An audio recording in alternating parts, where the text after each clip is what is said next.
we asked people if they were seeking a new customer experience, and so we heard earlier that it was order orchestration.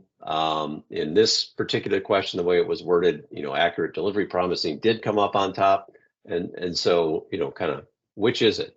And I think, as you've heard us both say, I think it's probably a little of both, and I think we're acknowledging retailers are not fully leaning into delivery promising based on how hard it is to do.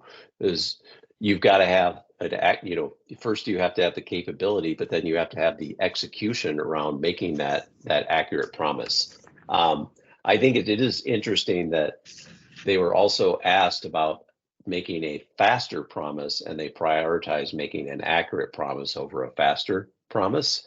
But still, doing either one of those requires execution, and that's where it gets into all of the dials that go into, how long does it take this node to process an order? What's the order cutoff time? How good are we at executing against in this particular node versus this node? You have to factor in the fill rate.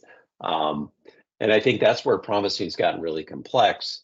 But I think, to your point, Dave, in terms of a use case for AI, I think this is another use case for AI, which is to say, what is the actual network performance that's going on in my network?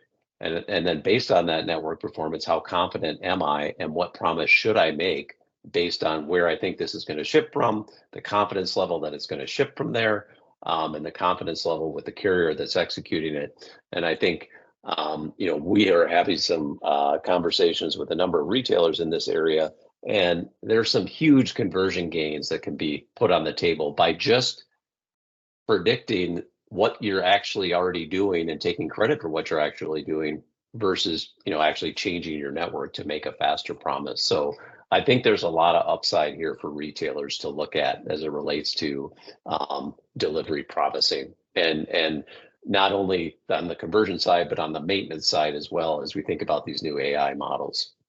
Your thoughts on that, Dave? So this is an interesting one.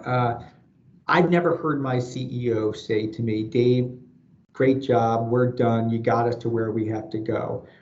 What actually keeps happening is Amazon keeps moving the goalpost for all of us. So as we take 2 steps there, they've moved the goalpost 3 more steps away. So right. So as long as we have the Amazon and the Walmarts, moving that goalpost, I think that's our North Star that we're all trying to follow. So I think we all order on Amazon, and we know how good they're in all these colors, right? Amazon's probably beating all of us in all these colors. So I think for me, that will always be that's always my goal is to match or excel what Amazon does. Yeah. And the only way I'm going to do that is keep sprinkling my investments around all the different colors on your wheel here. So I'm going to say all the above.